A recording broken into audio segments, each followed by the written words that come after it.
नमस्कार दोस्तों, रात गहरी हो चुकी है और अगर आप यह कहानी इस समय सुन रहे हैं तो एक बार अपने आसपास जरूर देख लें, क्योंकि कुछ कहानियां सिर्फ सुनी नहीं जाती, उन्हें महसूस भी किया जाता है।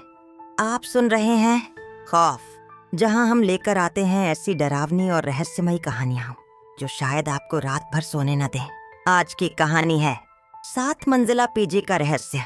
ये कहानी है आर्या की। आर्या झारखंड के एक छोटे से शहर दुमका में रहती थी। वह पढ़ाई में बहुत अच्छी थी, हमेशा अपनी क्लास में आगे रहती थी। उसके माता पिता चाहते थे कि वह बड़े शहर में पढ़ाई करे और अपनी जिंदगी में कुछ बड़ा करे। बोर्ड की परीक्षा खत्म होने के बाद आर्या को रांची के एक अच्छे कॉलेज में एडमिशन मिल गया। ये उसके लिए एक नई शुरुआत थी, लेकिन एक बड़ी समस्या थी, रहने की जगह। आर्या अपने माता पिता के साथ पूरे दिन पीजी ढूंढती रही। सुबह से शाम हो गई, कई पीजी देखे, कहीं किराया बहुत ज्यादा था, कहीं कमरे छोटे थे और कहीं का माहौल बिल्कुल भी अच्छा नहीं लगा। धीरे धीरे शाम होने लगी, सड़क पर लाइटें जलने लगीं। आर्या के माता पिता भी थोड़ा परेशान हो गए। तभी उन्हें एक बड़ी बिल्डिंग दिखाई दी, सफेद रंग की 7 मंजिला इमारत, बड़ा सा गेट और ऊपर तक जाती लंबी सीढ़ियां। बाहर एक छोटा सा बोर्ड लगा था, पीजी फॉर गर्ल्स। आर्या और उसके माता पिता अंदर चले गए। अंदर उन्हें एक महिला मिली, उनका नाम था मिसेस कपूर। वह इस पीजी की मालकिन थीं। मिसेस कपूर ने मुस्कुराते हुए कहा, हाँ, कुछ कमरे खाली हैं, आप देख सकते हैं। उसी समय वहाँ एक और लड़की पीजी देखने आई थी। उसका नाम था काव्या। वह आर्या से 1 साल छोटी थी, लेकिन दोनों की जल्दी ही दोस्ती हो गई। दोनों ने तय किया, अगर कमरा अच्छा हुआ तो वे साथ ही रहेंगी। मिसेस कपूर उन्हें ग्राउंड फ्लोर पर ले गईं। जैसे ही वे अंदर पहुंचे, एक लंबा सा कॉरिडोर सामने दिखाई दिया। कॉरिडोर के दोनों तरफ हल्की पीली लाइटें जल रही थीं, लेकिन पता नहीं क्यों वहां का माहौल थोड़ा अजीब सा लग रहा था, जैसे उस जगह पर हमेशा सन्नाटा रहता हो। सबसे पहले बाईं तरफ एक वॉशरूम था, उसके आगे एक छोटा सा किचन और उसके बाद एक लाइन में 3 कमरे। पहले कमरे में 2 बेड थे, दूसरे कमरे में भी 2 बेड, लेकिन तीसरे कमरे में 3 बेड लगे थे। मिसेस कपूर ने बताया, तीसरे कमरे में पहले से एक लड़की रहती है, बाकी 2 कमरे खाली हैं। आर्या और काव्या को बीच वाला कमरा पसंद आ गया। कमरा ठीक था और उसमें एक खिड़की भी थी जिससे बाहर सड़क दिखाई देती थी। शाम तक उनका सारा सामान पीजी में शिफ्ट हो गया। धीरे धीरे रात हो गई। आर्या के माता पिता उसे समझाकर वापस चले गए। पहली बार आर्या अपने घर से इतनी दूर अकेली रहने वाली थी। शुरू में उसे थोड़ा अजीब लगा, लेकिन काव्या के साथ होने से उसे थोड़ा अच्छा महसूस हुआ। रात करीब 9 बजे पीजी का डिनर आ गया। दोनों ने साथ बैठकर खाना खाया। दिन भर की थकान के कारण उन्हें लगा कि आज तुरंत नींद आ जाएगी, लेकिन जैसे ही उन्होंने कमरे की लाइट बंद की, कमरे में एक अजीब सा सन्नाटा फैल गया। ऐसा सन्नाटा जिसमें अपनी सांसों की आवाज भी बहुत तेज लगती है। आर्या करवट बदलती रही, काव्या भी जाग रही थी। आखिर दोनों ने फोन निकाल लिया और सोशल मीडिया चलाने लगी। रात के करीब 1 बज चुके थे। तभी अचानक आर्या को एक अजीब सा एहसास हुआ। ऐसा लगा जैसे कमरे में कोई और भी मौजूद है, कोई जो उन्हें चुपचाप देख रहा है। आर्या ने धीरे से आंखें खोली। कमरा अंधेरे में डूबा हुआ था, लेकिन उसे साफ महसूस हो रहा था कि कोई उसके पास खड़ा है। उसका दिल तेजी से धड़कने लगा। उसे लगा जैसे उसके बेड के नीचे कोई है, जैसे कोई धीरे धीरे बाहर आने वाला हो। डर के मारे उसने कंबल थोड़ा हटाया और अपने पैरों की तरफ देखा। उसे लगा जैसे कोई उसके पैरों के पास बैठा है, बस एक धुंधली सी आकृति। आर्या घबरा गई। उसने तुरंत लाइट ऑन कर दी। पूरा कमरा रोशन हो गया, लेकिन वहां कोई नहीं था। काव्या भी उठ गई। क्या हुआ, उसने पूछा। आर्या ने डरते हुए कहा, मुझे लगा यहाँ कोई है। काव्या हल्का सा हंस दी। नई जगह है इसलिए ऐसा लग रहा होगा, सो जाओ। आर्या ने खुद को समझाया और थोड़ी देर बाद उसे नींद आ गई। लेकिन उसे बिल्कुल अंदाजा नहीं था कि उस पीजी में आने वाली रातें उसकी जिंदगी की सबसे डरावनी रातें बनने वाली थीं। आर्या को उस रात जैसे तैसे नींद आ गई थी, लेकिन सुबह उठते ही उसे पिछली रात की वह धुंधली आकृति याद आ गई। वह कुछ देर तक चुप बैठी रही, फिर खुद को समझाने लगी कि शायद यह सिर्फ उसका वहम था। नई जगह, नया कमरा और पहली बार घर से दूर रहना, ऐसे में दिमाग कई बार अजीब खेल खेलने लगता है। काव्या ने भी उसे यही कहा, तू ज्यादा सोच मत, ये सब दिमाग का खेल है। दिन भर कॉलेज का काम था। दोनों जल्दी तैयार होकर कॉलेज चली गईं। दिन में सब कुछ बिल्कुल सामान्य लगता था। पीजी में और भी लड़कियां रहती थीं। सीढ़ियों में आवाजें गूंजती रहती थीं। किचन में कभी कोई चाय बना रहा होता तो कभी कोई फोन पर बात कर रहा होता। लेकिन जैसे ही शाम होती, पीजी का माहौल धीरे धीरे बदलने लगता। कॉरिडोर में सन्नाटा बढ़ जाता। लाइटें वही रहती, लेकिन उनका रंग जैसे थोड़ा और पीला हो जाता, जैसे पूरी बिल्डिंग किसी अजीब सी चुप्पी में डूब जाती हो। अगले 4 दिन ऐसे ही गुजर गए। लेकिन एक बात दोनों ने नोटिस की, हर रात उन्हें नींद आने में बहुत देर लगती।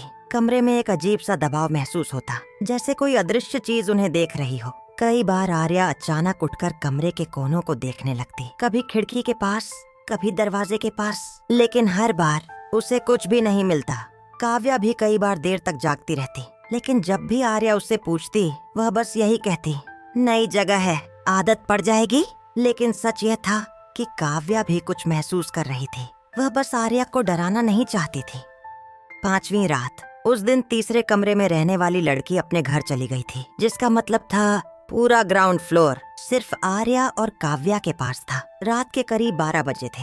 दोनों अपने अपने बिस्तर पर लेटी थीं। तभी अचानक दोनों को एक साथ बहुत तेज डर महसूस हुआ, जैसे कमरे की हवा अचानक भारी हो गई हो, जैसे कमरे में कोई और भी मौजूद हो। आर्या उठकर बैठ गई, काव्या भी उठ गई। कुछ सेकंड तक दोनों एक दूसरे को देखती रहीं। फिर काव्या ने धीरे से पूछा, तुझे भी अजीब लग रहा है? आर्या का दिल धड़क उठा। हाँ।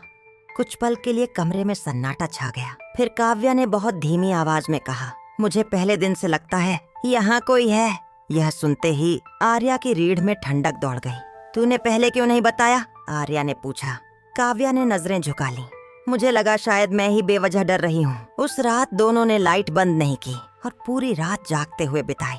कभी फोन देखते, कभी कमरे के दरवाजे को घूरते, कभी लगता जैसे बाहर कोई कदमों की आहट हुई। लेकिन जब दरवाजा खोलकर देखते तो कॉरिडोर बिल्कुल खाली होता।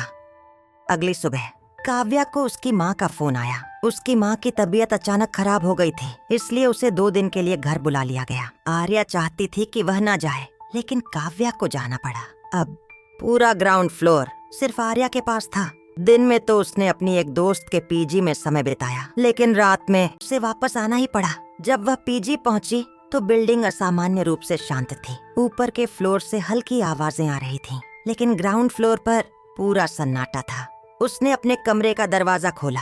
कमरा वैसा ही था, लेकिन उसे ऐसा लगा जैसे कमरे की हवा थोड़ी ठंडी हो गई है। उसने तुरंत लाइट ऑन कर दी और बिस्तर पर लेट गई। वह चाहती थी कि किसी तरह उसे जल्दी नींद आ जाए, लेकिन नींद आने का नाम ही नहीं ले रही थी। घड़ी में करीब 1 बज चुका था।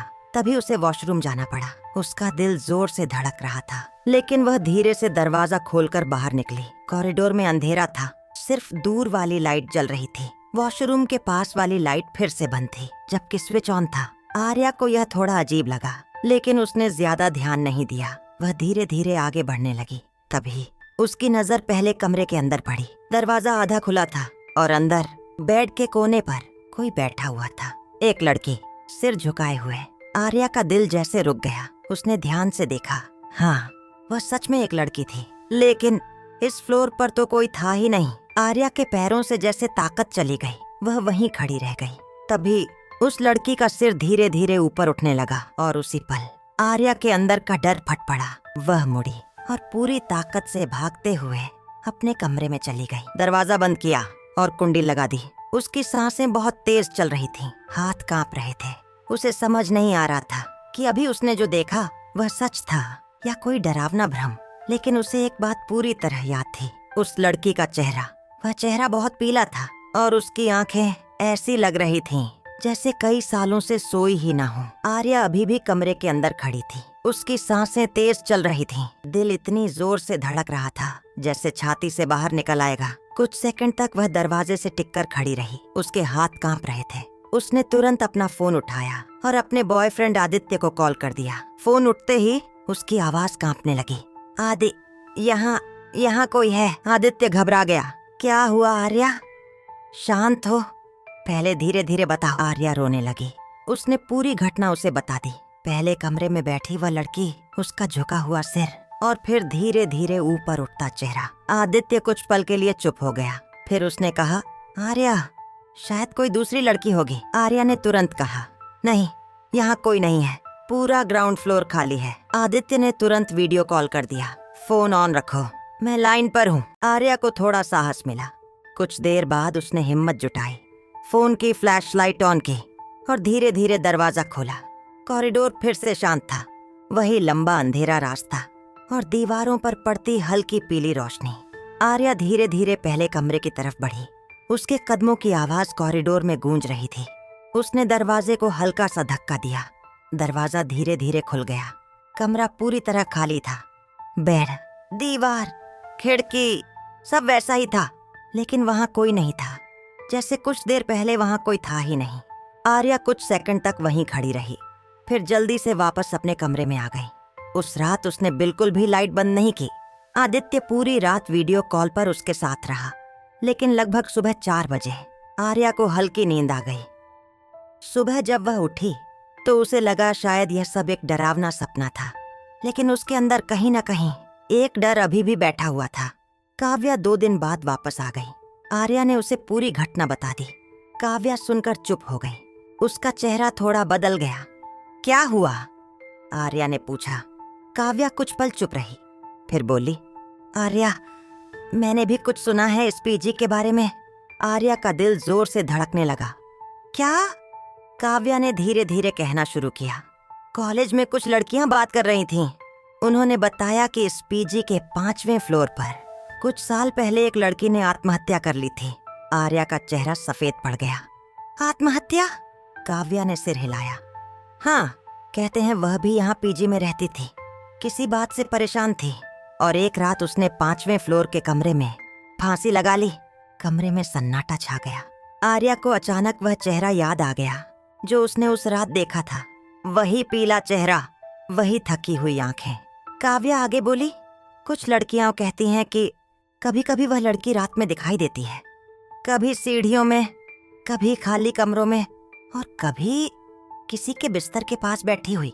यह सुनते ही आर्या के पूरे शरीर में सिहरन दौड़ गई। उस रात दोनों ने तय किया कि अब वे कमरे का दरवाजा बंद करके ही सोएंगी। लेकिन उसी रात एक और अजीब घटना हुई। रात के करीब 2 बजे कॉरिडोर से कदमों की आवाज आने लगी। धीरे धीरे, जैसे कोई नंगे पैर चल रहा हो। ठप ठप ठप। दोनों अचानक जाग गईं। दोनों ने एक साथ दरवाजे की तरफ देखा। आवाज ठीक उनके कमरे के बाहर आकर रुक गई। फिर कुछ सेकंड के लिए पूरी खामोशी छा गई और अचानक दरवाजे के बाहर हल्की सी खरोंच की आवाज आने लगी, जैसे कोई नाखून से दरवाजे को धीरे धीरे खुरच रहा हो। काव्या का हाथ कांपने लगा। आर्या ने उसका हाथ पकड़ लिया। दोनों चुपचाप बैठे रहीं। फिर अचानक दरवाजे के नीचे की दरार से किसी की परछाई दिखाई दी, जैसे कोई दरवाजे के बिल्कुल पास खड़ा हो। और उसी समय बहुत धीमी आवाज में एक फुसफुसाहट सुनाई दी, दरवाजा खोलो। दरवाजे के नीचे दिखाई दे रही वह परछाई बिल्कुल स्थिर खड़ी थी। आर्या और काव्या दोनों बिस्तर पर बैठे हुए थीं। उनकी सांसें तेज चल रही थीं। कमरे में इतनी खामोशी थी कि उनकी धड़कनें तक सुनाई दे रही थीं। फिर वही आवाज दोबारा आई, बहुत धीमी, बहुत ठंडी, दरवाजा खोलो। काव्या की आंखों में आंसू आ गए। उसने धीरे से फुसफुसाकर कहा, आर्या, कोई बाहर है? आर्या ने सिर हिलाया, लेकिन उसके मन में एक ही सवाल था, अगर बाहर कोई लड़की है तो वह इस समय यहाँ क्या कर रही है, और फिर वह फुसफुसा क्यों रही है। आर्या ने धीरे से हिम्मत जुटाई और बिस्तर से उतरकर दरवाजे के पास गई। काव्या ने उसका हाथ पकड़ लिया। मत खोल। आर्या कुछ सेकंड तक दरवाजे को देखती रही। दरवाजे के नीचे की परछाई अभी भी वहीं थी, लेकिन अचानक वह परछाई धीरे धीरे पीछे हटने लगी और फिर गायब हो गई। कॉरिडोर फिर से बिल्कुल शांत हो गया। आर्या ने धीरे से दरवाजे के पास कान लगाया। कोई आवाज नहीं थी। उस रात दोनों ने बिल्कुल भी नींद नहीं ली। सुबह होते ही दोनों ने तय किया कि वे इस बारे में पीजी की मालकिन से बात करेंगी। सुबह वे मिसेस कपूर के पास गईं। आर्या ने पूरी घटना उन्हें बता दी। पहले तो मिसेस कपूर चुप रहीं, फिर उन्होंने धीरे से कहा, तुम लोग बेकार में डर रही हो, यह सब तुम्हारा वहम है। लेकिन उनके चेहरे पर घबराहट साफ दिखाई दे रही थी। आर्या को लगा कि वह कुछ छिपा रही है। उस दिन कॉलेज में आर्या ने अपनी एक सीनियर से भी इस पीजी के बारे में पूछा। सीनियर ने कुछ सेकंड तक उसे देखा, फिर धीरे से बोली, तुम लोग उस पीजी में रह रहे हो? आर्या ने सिर हिलाया। सीनियर की आवाज धीमी हो गई। कुछ साल पहले वहां एक लड़की रहती थी। उसका नाम था स्पर्नेहा। वह 5वें फ्लोर के कमरे में रहती थी। कहते हैं वह बहुत शांत स्वभाव की थी, किसी से ज्यादा बात नहीं करती थी। लेकिन एक दिन अचानक वह गायब हो गई। आर्या ने पूछा, गायब? सीनियर ने धीरे से कहा, 2 दिन बाद उसका शव उसी कमरे में मिला। उसने पंखे से लटक कर अपनी जान दे दी थी। आर्या के हाथ ठंडे पड़ गए। लेकिन सीनियर ने आगे कहा, उसके बाद उस पीजी में अजीब घटनाएं होने लगीं। लड़कियां रात में कदमों की आवाज सुनती थीं। कभी कोई खाली कमरे में बैठा दिखाई देता था और कभी किसी के दरवाजे पर दस्तक होती थी। आर्या का दिल जोर से धड़कने लगा। उसे पिछली रात की वह फुसफुसाहट याद आ गई। दरवाजा खोलो। उस रात आर्या और काव्या ने तय किया कि वे जल्दी सो जाएंगी। लेकिन करीब 1 बजे अचानक पूरे पीजी की लाइट चली गई। ग्राउंड फ्लोर पूरा अंधेरे में डूब गया। कॉरिडोर में सिर्फ खिड़की से आती हल्की चांदनी थी। और तभी सीढ़ियों से किसी के उतरने की आवाज आई। धीरे धीरे, जैसे कोई बहुत धीरे कदम रख रहा हो। ठप ठप ठप। आवाज सीधे उनके कमरे के सामने आकर रुक गई। दोनों सांस रोके सुनती रहीं। फिर अचानक दरवाजे के हैंडल ने खुद ब खुद हिलना शुरू कर दिया, जैसे कोई बाहर से दरवाजा खोलने की कोशिश कर रहा हो। काव्या रोने लगी। आर्या ने डरते हुए दरवाजे के नीचे देखा। वही परछाई फिर दिखाई दी, लेकिन इस बार वह धीरे धीरे झुक रही थी, जैसे कोई दरवाजे के नीचे से अंदर झांकने की कोशिश कर रहा हो। फिर वही फुसफुसाहट सुनाई दी, बहुत पास से, मैं अकेली हूँ, मुझे अंदर आने दो। आर्या का दिल जैसे रुक गया। लेकिन तभी ऊपर वाले फ्लोर से किसी लड़की की तेज आवाज आई, कौन है वहां? और उसी पल दरवाजे के नीचे की परछाई गायब हो गई। कदमों की आवाज तेजी से सीढ़ियों की तरफ चली गई और फिर सब शांत हो गया। अगली सुबह आर्या और काव्या ने तुरंत पीजी छोड़ने का फैसला कर लिया। उन्होंने अपना सामान पैक किया और उसी दिन दूसरी जगह शिफ्ट हो गईं। लेकिन जाने से पहले आर्या एक बार पीछे मुड़ी। 7 मंजिला वह बिल्डिंग उसी तरह खड़ी थी, खामोश, जैसे उसमें कोई राज छिपा हो। और तभी उसे ऊपर 5वें फ्लोर की खिड़की में एक आकृति दिखाई दी। एक लड़की, पीला चेहरा, खाली आंखें और वही ठंडी मुस्कान। आर्या ने तुरंत नजरें हटा लीं और जल्दी से वहां से चली गई। लेकिन आज भी जब वह उस रात को याद करती है तो उसे लगता है कि अगर उस रात उसने दरवाजा खोल दिया होता तो शायद वह भी कभी उस पीजी से बाहर नहीं आ पाती। अगर आपको ये कहानी पसंद आई तो चैनल खौफ को सब्सक्राइब जरूर करें, वीडियो को लाइक करें और कमेंट में लिखें खौफ। मैं फिर मिलूंगी एक नई डरावनी कहानी के साथ।